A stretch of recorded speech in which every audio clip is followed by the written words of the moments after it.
Shalom Bapak Ibuku yang terkasih di dalam Tuhan Yesus Kristus. Semangat pagi ya buat yang ada di Amerika, semangat sore buat yang ada di Indonesia. Pagi sore mau puji sembah Dia, mau merenungkan firman-Nya.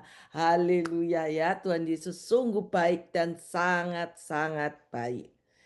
Pada hari ini saya spesial mau mengucapkan sekali lagi Happy Father's Day ya. Happy Father's Day. Sangat pentingnya kehadiran seorang bapak di dalam kehidupan kita, di dalam setiap keluarga-keluarga yang ada di tempat ini. Ada ungkapan, bahkan tertulis tuh dicetak di dalam baju gitu ya. Yang berkata apa? No wife, no life. No wife, no life. Tapi ada ungkapan lagi yang berkata, but no husband, no money. Ya, jadi itulah kehidupan. No wife, no life, but no husband, no money. True or not? Silakan dipikir sendiri ya. Perlu adanya kesatuan. Ya, Bapak, Ibu, saudara-saudariku yang terkasih, kesatuan. Kesatuan itu yaitu saling melengkapi setiap kelebihan dan kekurangan kita. Baik itu sebagai suami istri, sebagai orang tua, sebagai anak, sebagai mertua, sebagai menantu.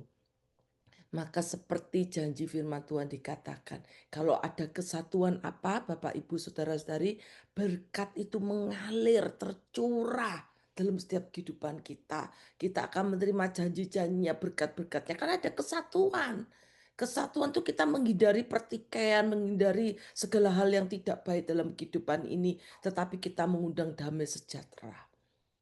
Firman Tuhan pada hari ini, kalau sesuai dengan subtema dalam bulan Juni ini, terus memiliki kepekaan, stay sensitive.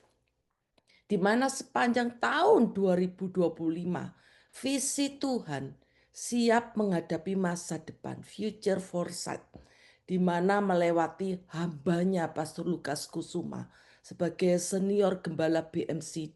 Saya percaya Tuhan sudah pakai, Tuhan sudah mengurapinya sehingga diberikanlah visi ini dalam setiap kehidupan kita jemaatnya. Biar kita ini mau sehati, sepakat untuk apa? Memiliki kepekaan rohani.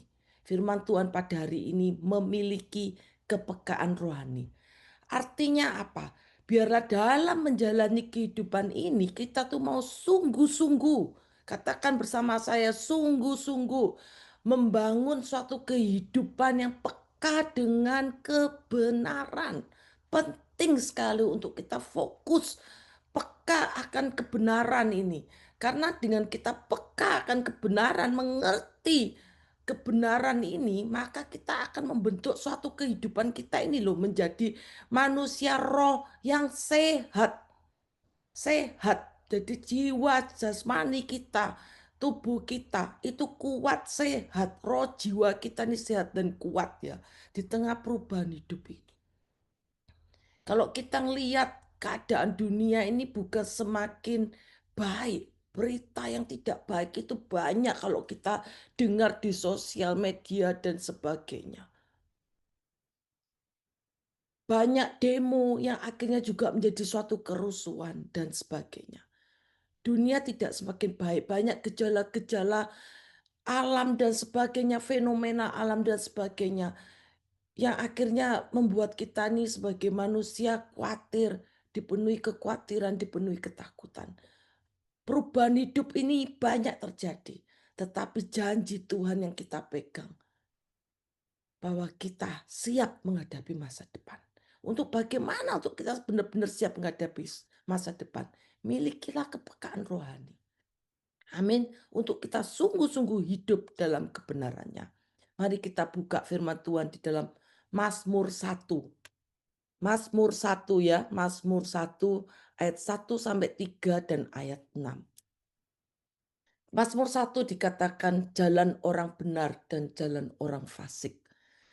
Berbahagialah orang yang tidak berjalan menurut nasihat orang fasik. Yang tidak berdiri di jalan orang berdosa. Dan yang tidak duduk dalam kumpulan pencemooh. Ayat 2 dikatakan, tetapi yang kesukaannya ialah Taurat Tuhan. Dan yang merenungkan Taurat itu siang dan malam. Ia seperti pohon yang ditanam di tepi aliran air, yang menghasilkan buahnya pada musimnya. Jadi kita Tuhan mau 9 buah Roh Kudus itu kita terapkan dalam kehidupan kita dengan sungguh-sungguh. Yang tidak layu daunnya. Apa saja yang diperbuatnya berhasil. Ada penyertaan Tuhan. Sebab Tuhan mengenal jalan orang benar. Tetapi jalan orang fasik menuju kebinasaan di ayat ke-6. Itu sangat ditekankan oleh Tuhan. Mazmur 1 ini dijelaskan. Jalan orang benar dan jalan orang fasik. Apa yang mau kita pilih? Bapak Ibu, kita mau di jalan orang benar ataukah kita mau berjalan di orang fasik? Kita nggak bisa di dua-duanya. Sekali-kali jadi orang fasik, sekali-kali jadi orang benar, nggak bisa. Hitam atau putih, putih atau hitam, gelap atau terang, terang atau gelap. Itu pilihan dalam kehidupan. Tuhan memberikan free will dalam kehidupan ini. Tapi Tuhan memberikan janji yang luar biasa. Apa saja yang diperbuatnya berhasil. Itulah jalan orang benar. Kita nggak mau seperti jalan orang fasik. Kadang orang fasik itu juga ada yang orang fasik juga beragama. Tetapi dia mengerti. Kadang dia mengerti kebenaran tetapi tidak mau melakukan. Karena dosa kecil, dosa besar dilakukan juga. Kadang mengerti kebenaran tetapi tetap melakukan. Kita tidak mau seperti orang fasik. Karena firman Tuhan dikatakan, orang fasik hidupnya akan binasa. Amin. Tuhan mengenal siapa kita ini. Hati-hati ya Bapak Ibu Saudara-saudari. Tuhan mengenal siapa kita ini. Tidak ada yang tersembunyi di hadapannya. Kalau kita mau berlaku sesuatu yang tidak baik, ingat, takutlah akan Tuhan. Tidak ada yang tersembunyi di hadapannya. Tuhan menciptakan kita segambar dan serupa dengannya. Tuhan sungguh mengasihi kita, Bapak Ibu Saudara-saudari ya. Dengan memiliki panca indera Tuhan berikan untuk kita latih, peka. Sehingga kita ini menanggapi, mengerti betul. Kita benar-benar mengerti, kita menilai kehidupan keadaan sekitar kita ini di dalam terang firman Tuhan. Setiap orang ya yang mau taat, terus mau terbuka, mau dibentuk. Sehingga firman itu lebih tertanam. Dan kita bisa lebih mendengarkan suara Tuhan. Karena hidup kita ini benar-benar mau fokus kepada Tuhan, mengutamakan Tuhan dalam segala hal. Sehingga Roh Kudus yang Tuhan berikan kepada kita sebagai Roh penolong, itu benar-benar kita terapkan, kita aktifkan. Kita mau dipimpin kehidupan kita ini. Jadi sekali lagi, memiliki kepekaan rohani yang pertama. Memiliki kepekaan rohani akan kehendak dan rencananya. Itu sangat penting untuk kita benar-benar mengerti kehendak dan rencananya dalam setiap kehidupan kita. Roma 12 ayat 2 dikatakan, janganlah kamu menjadi serupa dengan dunia ini, tetapi berubahlah oleh pembaruan budimu, sehingga kamu dapat membedakan manakah yang kehendak Allah, apa yang baik, yang berkenan kepada Allah dan yang sempurna. Itu harus sering kita terapkan dalam kehidupan kita sehari-hari. Kita harus melatih. Kalau kepekaan rohani kita tidak dilatih, kita nggak akan peka sama hal rohani. Apa sih kendala? Lebih banyak yang terjadi dalam kehidupan kita bukan kehendak Allah tetapi kehendak diri kita sendiri. Bukan kehendak Allah yang terjadi akhirnya, tetapi kehendak diri kita sendiri, kemauan kita. Tapi kalau kita lebih dekat, kita selalu melibatkan Roh Kudus yang ada dalam hidup kita. Kita mau fokus kepada Tuhan. Sehingga kita pasti dapat membedakan ini loh kehendak Tuhan, ini loh yang bukan kehendak Tuhan. Menyadari, kita harus menyadari kita tidak boleh sama dengan dunia ini. Kalau ada teman sahabat kita yang mengajak kita untuk berbuat dosa atau melakukan hal-hal yang tidak sesuai dengan kebenarannya, kita harus berani berkata tidak. Jangan terus kita sungkan sekali-kali, sekali-kali nggak apa-apa, sekali-kali tak coba, sekali-sekali apa salahnya. Nanti setelah itu aku besok ke gereja.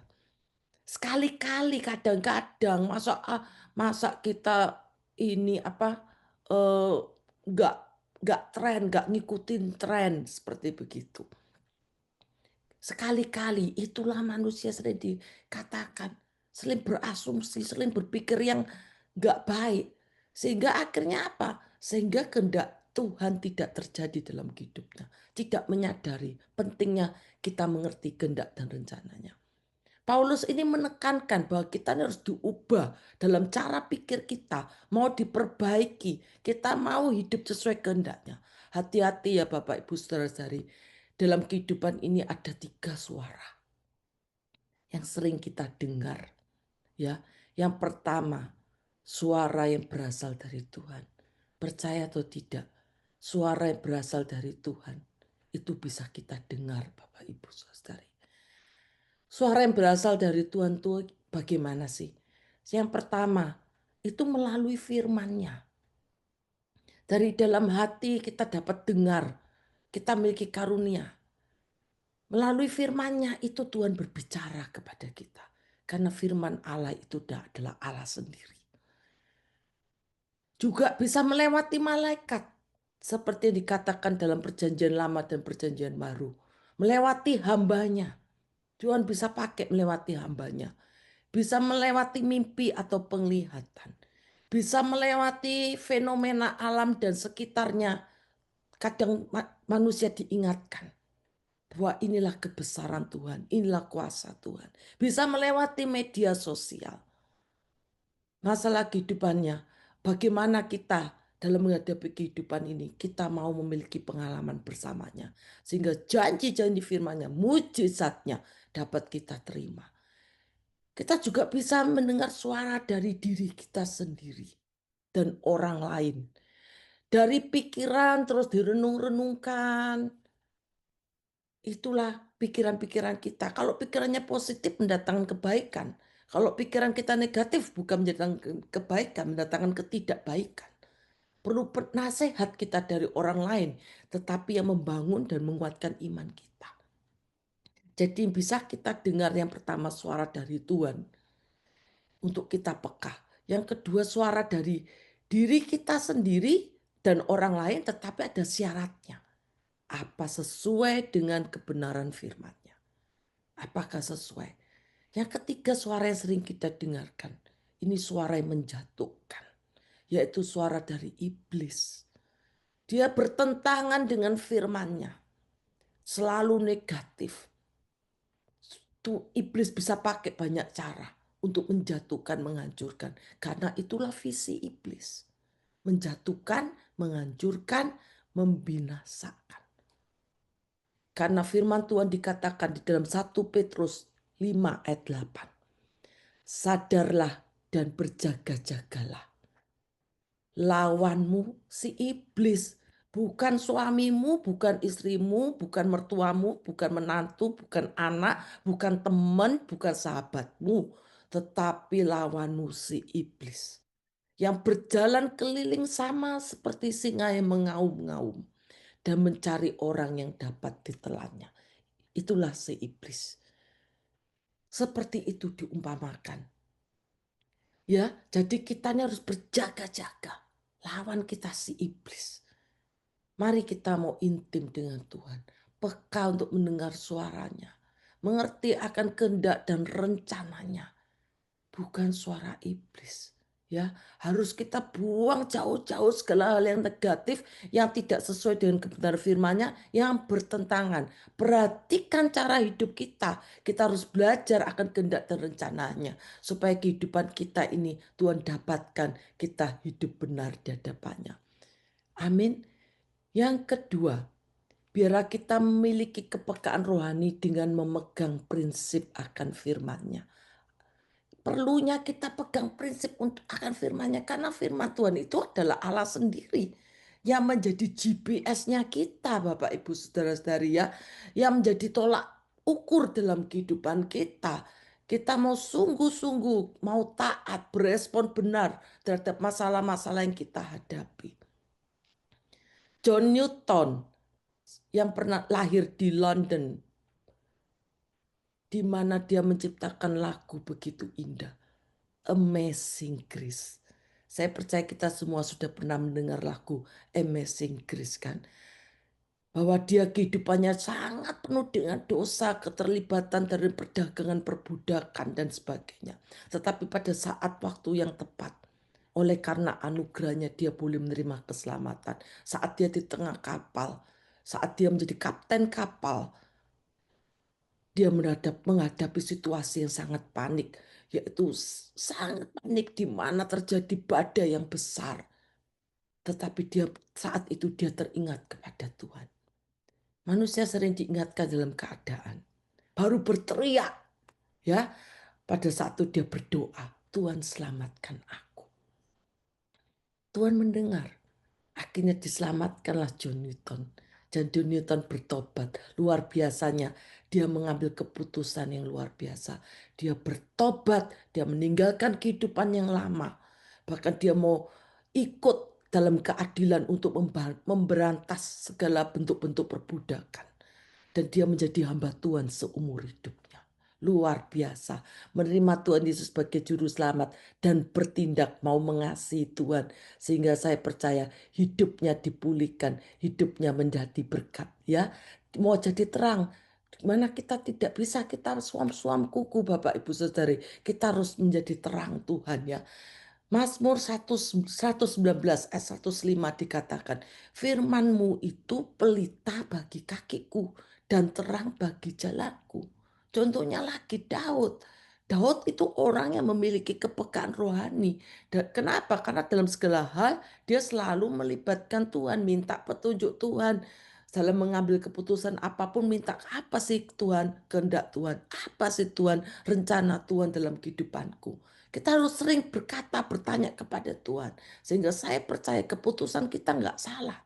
Kita mau lebih baik dari Raja Daud. Kenapa harus lebih baik? Karena kita masih hidup di dunia ini. Amin. Kita masih menjalani kehidupan ini. Masih banyak harus kita bertanggungjawaban kepadanya. Kenapa kita harus hati-hati? Kenapa kita harus sungguh-sungguh? Wahyu 20 ayat 15 dikatakan. Dan setiap orang yang tidak ditemukan namanya tertulis di dalam kitab kehidupan itu, ia dilemparkan ke dalam lautan api itu. Berarti intinya kita binasa. Pastikan hidup kita, cara hidup kita ini harus sungguh-sungguh sesuai kebenaran firman-Nya. Kita mau memiliki kepekaan rohani, mengerti kehendak dan rencananya. Kita mau memiliki kepekaan rohani untuk benar-benar mengerti akan firman Tuhan. Firman Tuhan menjadi prinsip dalam kehidupan kita, menjadi kekuatan dalam hidup kita. Sehingga kita benar-benar fokus menjalankan kehidupan ini. Sehingga saya percaya setiap keputusan-keputusan yang kita jalani, semua kehendak dan rencananya. Kenapa? Betapa Tuhan itu mengasihi kita. Tuhan itu menciptakan kita begitu segambar dan serupanya. Tuhan mau kita melakukan hal-hal yang sesuai kehendak dan rencananya. Karena Tuhan begitu mengasihi kita. Jangan sampai kita mendukakan hati Tuhan, mendukakan Roh Kudus. Kita harus berjalan sesuai kebenaran firman-Nya, belajar selalu sesuai kebenaran firman-Nya.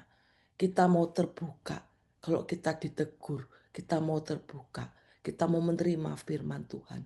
Kita mau merenungkan firman Tuhan itu siang dan malam. Daud sering berkata, betapa ku cintai Tauratmu. Aku merenungkannya sepanjang hari. Betapa kita harus menyenangkan hati Tuhan dalam kehidupan ini. Kita mau rela dibentuk dengan segala kerendahan hati. Kita mau datang kepadanya. Untuk apa? Supaya kehendak dan rencananya terjadi digenapi. Sering kehendak dan rencana Tuhan itu menjadi gagal. Bukan karena Tuhan tidak mengasihi kita. Tetapi kita yang sering menggagalkannya. Dengan perbuatan kita. dengan kelakuan kita. Sudah tahu loh, tidak sesuai firman Tuhan. Tetapi tetap melakukan.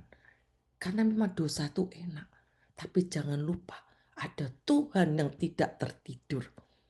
Ada Tuhan yang tidak pernah tertidur. Tuhanlah penjaga Israel yang tidak pernah tertidur. Tidak ada yang tersembunyi di hadapannya. Dosa kecil, dosa besar.